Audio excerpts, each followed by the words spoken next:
Hey everyone, welcome back to Sunset Salutations. I'm excited to begin today with an opening from 10% Happier by Dan Harris. This is the titular chapter. On a Friday afternoon, shortly after I'd come back from the retreat, a particularly chipper David Weston strolled into my office, stuck out his hand, and offered me the job as weekend co-anchor of Good Morning America. I was elated and relieved, lightheaded with glee. It was as if I had totally forgotten all of Joseph's Dharma talks about the impossibility of lasting satisfaction. I felt as if months of worrying about my place in the news division and my future in the industry could finally cease. All of my problems were solved. Deliverance. What came next was a series of developments that could have been authored by the Buddha himself. 2 days after Weston strode into my office and confidently extended the offer, I was at home when I saw the following headline on the New York Times website: Chief of ABC News is resigning. My disappearing on retreat for 10 days with no email or phone contact naturally provoked a lot of questions, which outed me as a meditator and forced me to discuss my new practice with a much wider group. At first, these conversations didn't go so well. At my family's annual summer pool party just weeks after my time with Goldstein in California, my father pointedly told me a story about how some people he knew who had discovered meditation and subsequently become, totally ineffectual. Whenever I was asked about meditation, I would either clam up and get sheepish, or I would launch into an off-putting, overly emphatic lecture about the benefits of mindfulness, how it was actually a superpower, how it really wasn't as weird as everyone thought, and didn't involve clearing the mind, and so on. One of my friends asked, "What's with you in the whole meditation thing?" Trying to avoid another long, unsuccessful answer, I blurted out, "I do it because it makes me 10% happier." The look on her face instantly changed. What had been a tiny glimmer of scorn was suddenly transformed into an expression of genuine interest. "Really," she said, "that sounds good, actually." Boom. I'd found my shtick. 10% happier. It had the dual benefit of being catchy and true. About a month or so after the retreat, I got the chance to test the slogan with Mr. Enlightenment himself.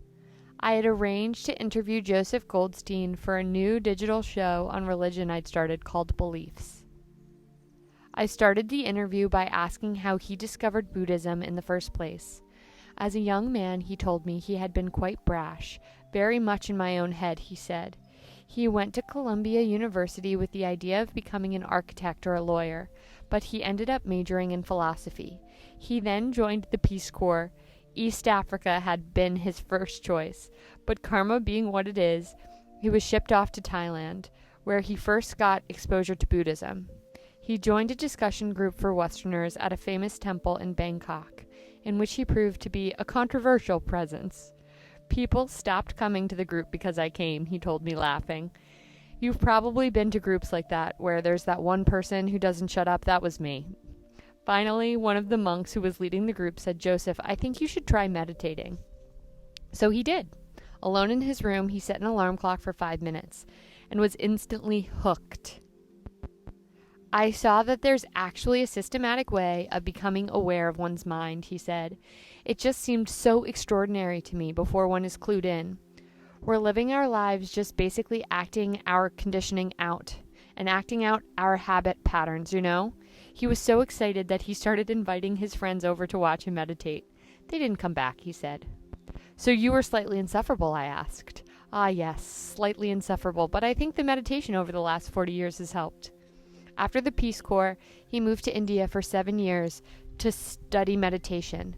Eventually, by the mid-1970s, he decided to move back home to the United States, where he'd been writing books, teaching, and leading retreats ever since. On the subjects of retreats, I asked, "Most people think 9 days of all vegetarian food, no talking, and 6 hours a day of silent meditation sounds like hell," he said, interrupting me with an utterly non-defensive chuckle. But he added, "When people do make the leap and attend a retreat, they get the first glimpse of what the mind is actually doing. You know, we're getting a real close, intimate look at what our lives are about. And I'm getting a real close, intimate look of the rain. My poor computer. I'm going to bring us inside, and we will continue this passage. It's amazing, I said, because everything we experience in this world goes through one filter, our minds, and we spend very little time bothering to see how it works. Exactly, he said. That's why once people get a taste of it, it's so completely fascinating. Because really our life is the manifestation of our minds. I figured this was the moment to float my new catchphrase. People ask me if I dare admit to them I meditate. So is your life better? And I like to say, it's about 10% better. 10% is good for beginning a meditation practice. 10% is huge. I mean, if you got 10% of your money, yeah, it's a good return on your investment. It's a good return, and it gets more. The return gets more and more, he said. This turn in the conversation was, of course, signaling that one could not only be 10% happier, but also 100% happy. I will admit, I said, I remain skeptical about this notion of enlightenment. So I want to ask you, do you feel that you have achieved it? No, he said. But he very quickly went on to say something that surprised me. While he hadn't reached full enlightenment, the complete uprooting of greed, hatred, and delusion about the nature of reality, he was, he claimed, partway there. So you achieved some of the early stages. Yes, and there's more work to be done, he said. How do you translate that into your daily life? When you start to lose your hair, or when somebody you love dies, or when your favorite baseball team starts to be not so good anymore. You don't suffer? I would say that the amount of suffering in those situations has diminished enormously. It's not that I have different feelings, but I don't identify and attach to them, or make them a huge drama. You allow your emotions to pass through with ease. Are you not afraid of dying? I asked. One never knows until we're at the doorway, but right now, I'm not. How was I supposed to compute this? Here I was, sitting across from a fiercely intelligent, self-deprecating guy who, like Mark Epstein, could easily have been one of my Jewish uncles. Nothing about this person screamed crazy. And yet he was telling me that not only did he believe in enlightenment, a seemingly fantastical transformation that denudes the mind of all of the things most of us believe make us human, but also that he was partway there. Was this some sort of affinity scam? Did those beliefs call into question the validity of the whole enterprise? If he really bought into enlightenment, could I take anything he said seriously? It was illuminating to view my own struggles as a morning show host through the lens of suffering.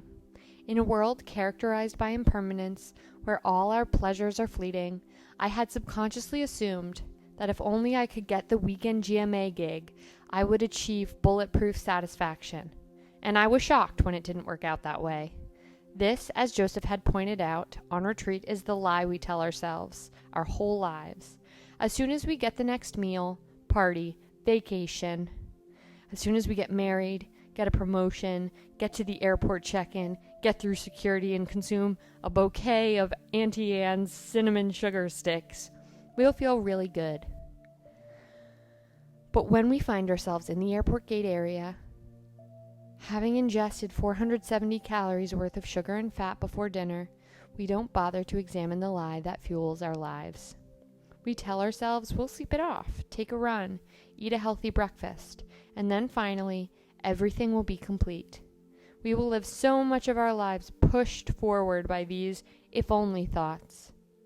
And yet the itch remains. The pursuit of happiness becomes the source of our unhappiness. Joseph always said that seeing the reality of suffering inclines the mind toward liberation. Maybe, but all the Enlightenment talk continued to feel totally theoretical and unattainable, if not downright ridiculous. Here in the real world, people like me, who the Buddha called unenlightened worldlings, had to pursue happiness, as evanescent as it might be. As I hugged Mark goodbye and walked toward the subway, I confidently told myself that I was squeezing everything humanly possible out of the meditative superpower. However, as I was about to learn, there were practical, down-to-earth applications I hadn't even considered yet. They were being put into practice by people who would never wear shawls and dangling earrings, and for reasons that would both deeply impress me and fully put to rest any residual embarrassment I might have had about being a meditator. What resonates with me there is that even during this journey, where he's constantly learning about open-mindedness, there are certain catchphrases or certain parts of the process that might sound hippy-dippy to us, particularly this enlightenment thing, and that he begins to cross-contaminate ideas in a way that's entirely unproductive for him. And it is nice to see that he recognizes that. I hope that we can take his journey as inspiration and maybe find ways to glean whatever we can out of this practice and allow ourselves to marinate in the thoughts of the components that maybe don't sit with us right away, without delaying the progress of the items that we do resonate with and that we do feel are immediately useful to us. And with that, let's transition into our focus on alignment. I'm going to put my Zafu over to the side there, and I'm just going to start out on all fours here. I'm spreading my fingers out. I'm feeling my knees and my shins fully against the mat. I'm keeping my neck in line with the rest of my spine. Good. And I'm going to take a deep breath in here, looking up towards the sky. Exhaling and spotting my belly button. Inhale. Exhale. From here, weaving the right hand underneath, taking a deep breath in.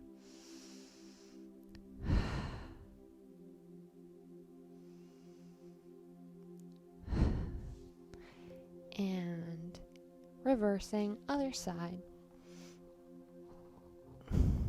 Resting the ear against the mat. Not pressing or forcing. Good. Shifting all the way back onto our heels. Allowing your knees to come as wide as feels comfortable. Tenting the hands. And releasing the body towards the mat. Deep breath in. Exhale. Deep breath in, lengthen the spine.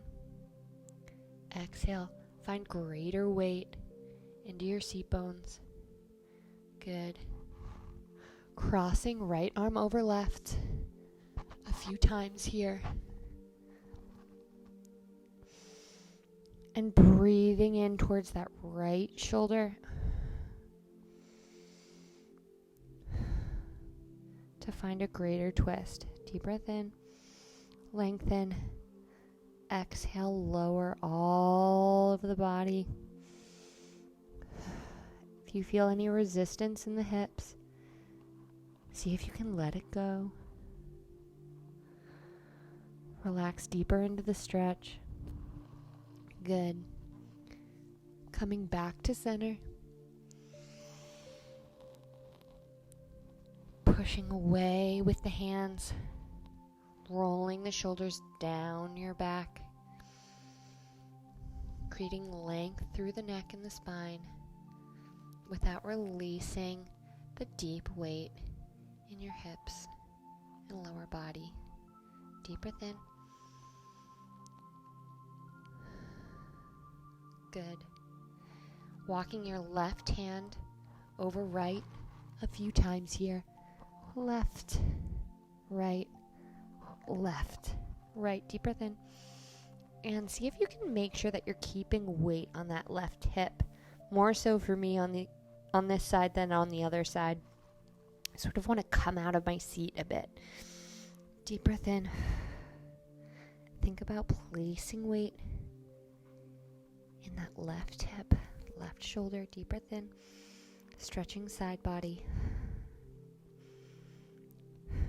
Good. center.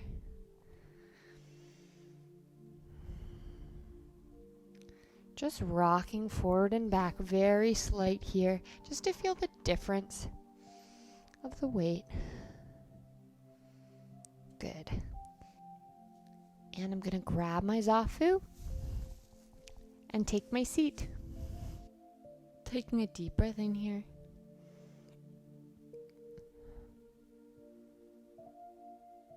Allowing my spine to find one vertical column, strong and easy. Straight spine, released of tension. Good. Lifting my palms up towards the sky and bringing them towards one another to meet. Utilizing my thumb here as a tripod of sorts against my sternum.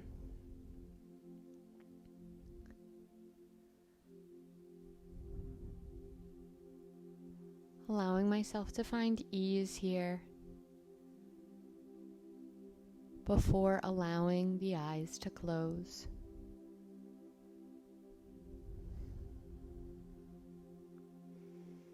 Bringing the attention towards the breath. Simply finding yourself curious about the individual inhalation and exhalation. Discovering each moment anew.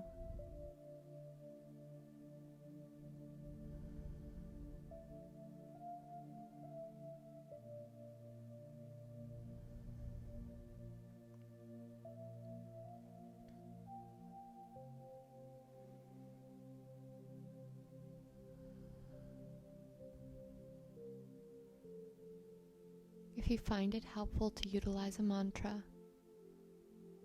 try breathing in harmony and breathing out interconnectedness.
When the mind wanders, which it will, thousands and thousands of times,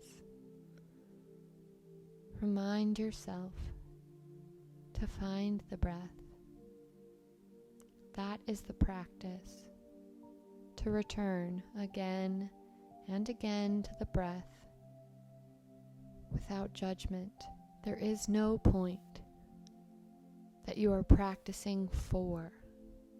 You will never find yourself on the cushion without passing thoughts. The practice is in each moment, beginning again.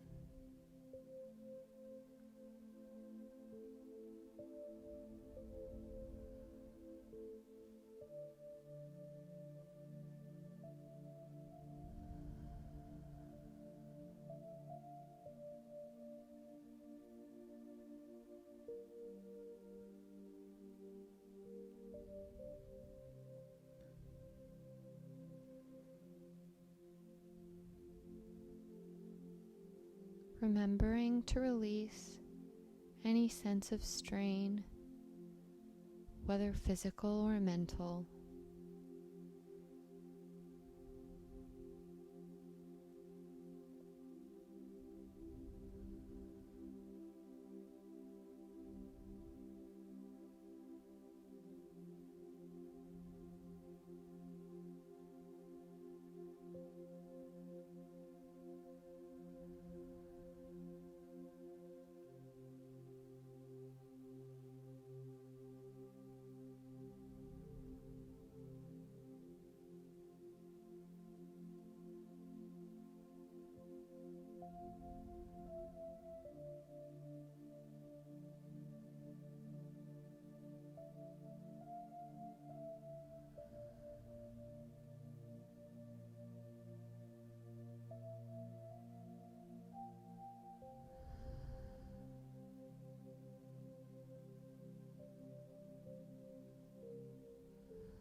The mantra is always there to ground you if you choose to use it.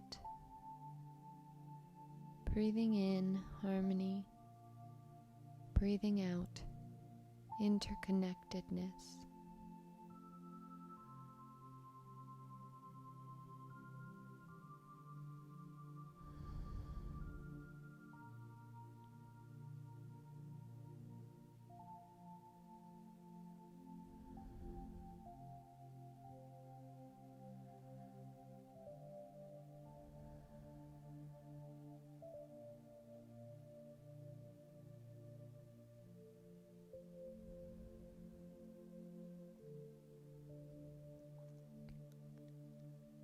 Just for a moment,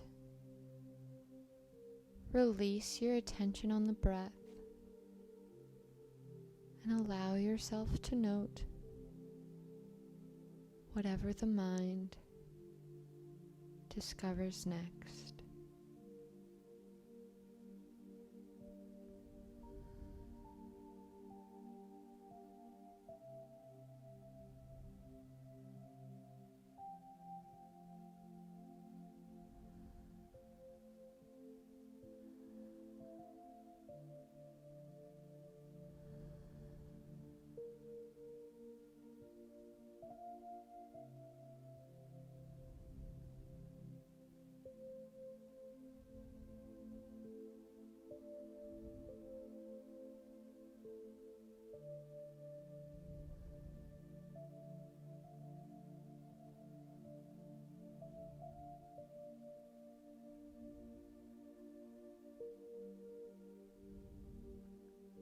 Whenever you're ready, bring your attention back to your body within the room.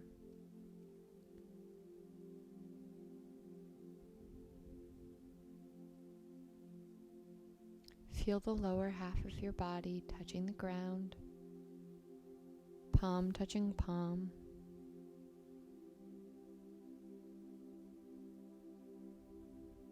Release the mudra. Wiggle your toes, wiggle your fingers, and allow the eyes to open.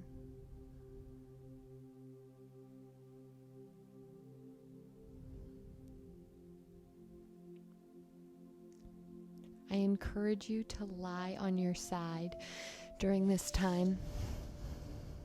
I'm going to share a closing with you as you relax from the chapter called New Caffeine. Ridiculous. That was how Private First Class Jason Lindemann, a 20-something with a high and tight haircut and a permanently amused look on his face, described his first impression of meditation. The first time they had us do it, he told me, I thought, oh man, here we go.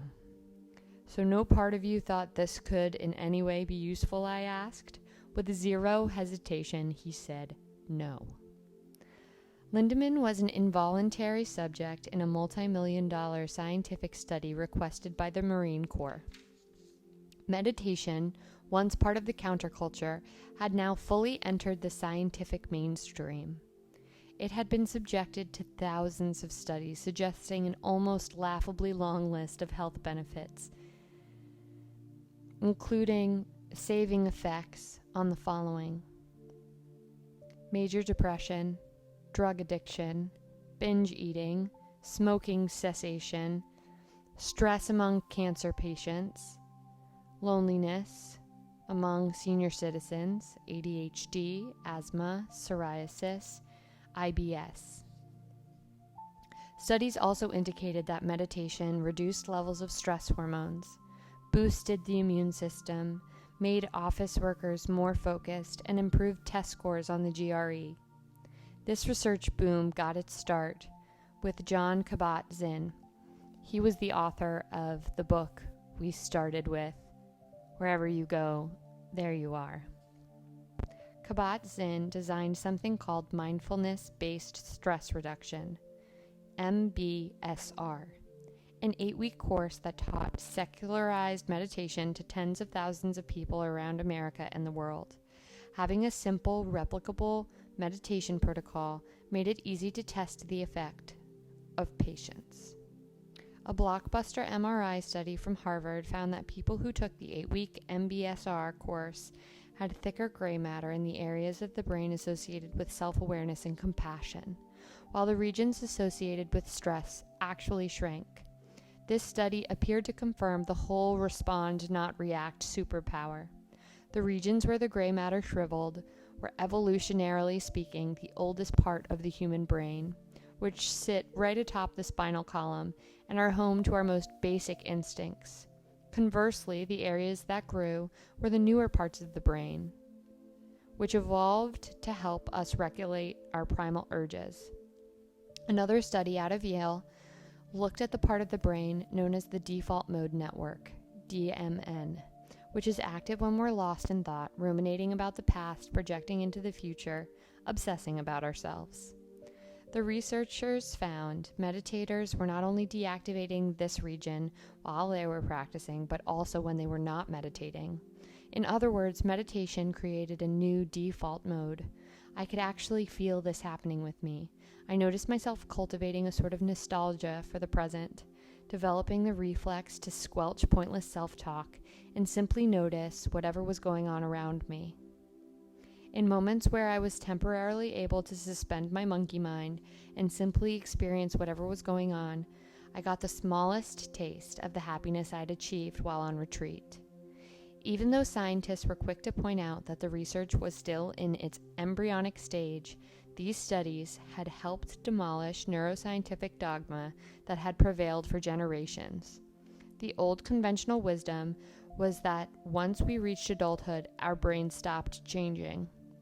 This orthodoxy was now replaced with a new paradigm called neuroplasticity. The brain, it turns out, is constantly changing in response to experience. It's possible to sculpt your brain through meditation just as you build and tone your body through exercise, to grow your gray matter the way doing curls grows your biceps. This idea contradicted widespread cultural assumptions about happiness that are reflected in the etymology of the word itself. The root hap means luck, as in hapless or haphazard. What the science was showing was that our levels of well-being, resilience, and impulse control were not simply God-given traits, our portion of which we had to accept as a fait accompli. The brain, the organ of experience through which our entire lives are led, can be trained. Happiness is a skill. Isn't that wonderful? We could get better at happiness. I feel motivated to do that. I hope you do too. Thank you so much for joining me for Sunset Salutations. I'm Kristin Devine Jones.